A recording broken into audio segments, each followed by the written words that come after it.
Looking for another reliable income stream and a chance at getting some capital appreciation? Well, look no further than Amplify's newest product, QDVO. Maybe we can call it QDVO. This is the Amplify Growth and Income ETF. What exactly are we getting with this product from Amplify? So we are getting a fund that focuses on growth and high income potential. So they're going to be selecting stocks that have the chances at getting some of that capital appreciation. It's going to be growth oriented stocks. And then of course we love that high monthly income from that covered calls that they're doing that gives us options premiums. It also might just pay out dividends from the stocks that they're holding as well. So again, they're going to be doing covered calls and those dividends that might help reduce volatility versus the overall market. And then of course, this is all gonna be actively managed, which might be a good thing because we're getting expertise to identify opportunities and risk. Of course, that's what we're hoping. So a little bit more on QDVO. They haven't even been around a full year yet. They came out in August of 2024. They only have about $31 million in assets under management. Still a very relatively unknown fund, very small. They list here a number of holdings at 62. It's actually going to be a little bit less than that. That's because the 62 number is also including all the options trading that they're doing. The real number is closer to about 40 as of today, but in general, it's going to be about 20 to 40 different holdings that the fund manager actively picks. And of course, since it's actively managed, we expect a higher expense ratio. Here we have 55 basis points. That's $55 for every $10,000 invested. That is not super cheap, but it is cheaper than a lot of these newer income ETFs that are not managed by large institutions. All right, you're probably wondering what the dividend yield is. So here, if we just took the most recent dividend, we would get a dividend yield of around 8.5%, which is not too bad. However, that might be more on the upper bound of what I think it will actually pay out in the future. I imagine this will be closer to around 6 to 9%. Of course,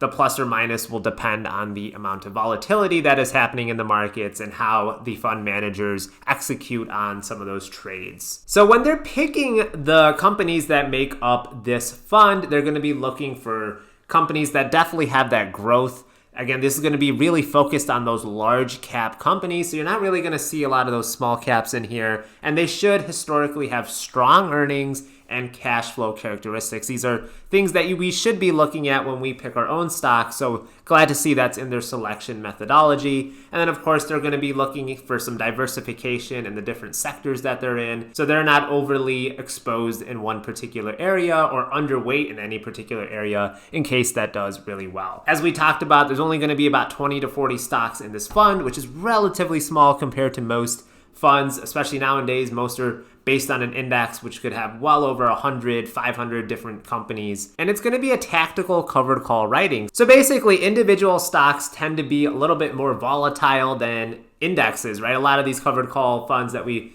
cover, they just cover indexes. And by doing individual stocks, this could actually lead to higher premiums. With covered call funds, volatility is typically viewed as negative.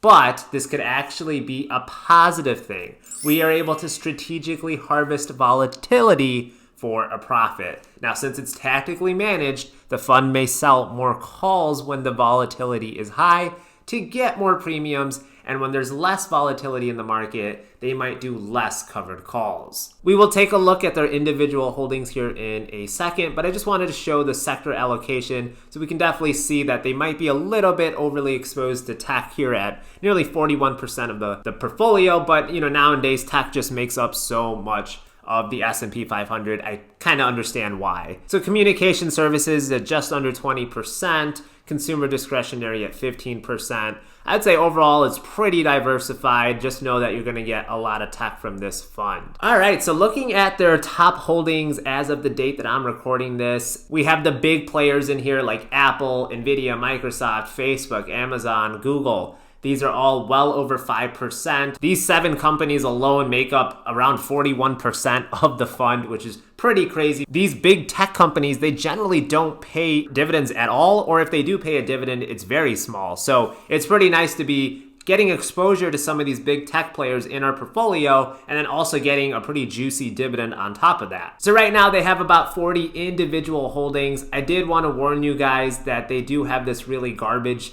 stock in here called MicroStrategy. Unfortunately, it must have fell through the cracks of whatever filters they're using, but it makes up about 1% of the portfolio, and hopefully it gets dumped whenever they decide to rebalance this portfolio. I definitely don't want my funds to have garbage companies like this in it. All right, you might make it all the way down to their holdings and wonder what all this means, so I'm gonna break it down for you guys here. Let's do this Home Depot one as an example. So we see HD here, that's just the ticker symbol for the asset, so HD is of course Home Depot. Then we see US. This indicates that it's an option for the US market. And then we see a date listed here of February 28th, 2025. That's about a week from the time that I'm recording this. This is the expiration date of the option. And then the C405, the C indicates that it's a call option. Again, I just want to go over what that means again. That means the holder has the right, but not the obligation. This is the person on the other side to buy the underlying asset, in this case, Home Depot stock,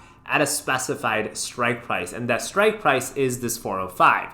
That's the strike price of the call option, meaning the option allows the buyer to buy Home Depot stock at that 405 share price. The ETF holding is we're able to potentially generate income from the options premium or to hedge our position in Home Depot stock. So at the time of this recording, Home Depot's at around $385. So as long as it stays below $405 by the end of next week, then we have made a profit. If we had just simply held Home Depot stock, the only way that we could really make money is if the stock price went up or if they paid out dividends. Here we get exposure to all those. If the stock price goes up, and as long as it doesn't go past 405, if it ends the day at 404 by next Friday, then hey, we've still made money. If it pays out dividends, we still get to collect it. And then of course we get all the premiums that are associated with this options trade. Then you're wondering what the -7 indicates. Well, that just means that there's 7 shorting call option contracts. Remember, each contract is 100 shares, so this is 7 times 100, that equals 700 shares, and we've received a premium for each of those call options. It's a negative because technically we have that obligation to potentially transfer the shares if it blows by that strike price. The market value is $17.25, so if we wanted to end this contract early, we could just pay $17.25 and the obligation would cease to exist. QDVO also could sometimes be trading at a premium or discount to its NAV. So we always want to be kind of taking advantage of those discounts. That means we're actually paying less money for the total market value of the fund. This is like paying $2,400 for a car that's really worth $2,500. But those days are few and far between. Since August of 2024, there was actually 77 days when they traded at a premium and only 14 days when they traded at a discount. So really take advantage of those days when it's trading at a discount. Now, I'm sure you want to know about the dividends. 2024, they paid dividends of just under 15 cents, 15 cents again, 17 cents, 28 cents, and then they paid their most recent dividend was 19 cents. So relatively consistent around that 14 to 20 cents mark, and then we had one outlier here at the end of 2024. Now, you may have heard of Amplify before. If that name sounds familiar, they also run the very popular lower yielding income ETF called DIVO, which I have held in my personal portfolio for several years and have been very happy with its results. Now, the actual day-to-day trading strategy is actually managed by their sub-advisor called Capital Wealth. That is actually what the CWP part of this stands for, Capital Wealth Planning. And their portfolio managers are Kevin Simpson and Josh Smith. These are actually the same people that manage DIVO or DIVO, so we should be in some pretty good hands here. Now, it's very important that you trust the fund managers because this is not just tracking an index. You really need to be putting that emphasis on the fund managers because that's where the key risk lies with these funds. They are not passively managed, they are actively managed. So you need these fund managers to be executing on good trades, need very strong companies in this portfolio. So I don't want to see more garbage like MicroStrategy in this fund in the future. And then depending on how the market is doing, they might do more or less covered calls, which will directly impact the amount of dividends that we receive. Again, being actively managed is a risk that I see a lot of income investors definitely overlook. Just because they've done very hot recently doesn't mean that they always will. And of course, every job has turnover, so you need to make sure they have a good succession plan and that the future leaders of this fund will also do a good job. About 95% of their distribution should be ROC, or return of capital. So that's basically a portion of your initial investment that just gets returned to you. But there are some benefits, such as the tax burden. It just gets kicked down the road, but just make sure you're consulting your tax professional for more information on that. Now, ROC can certainly be bad, but in the case of QDVO, it's actually been up around 7.32% since it launched last August. So there's none of those dreaded words that we hate.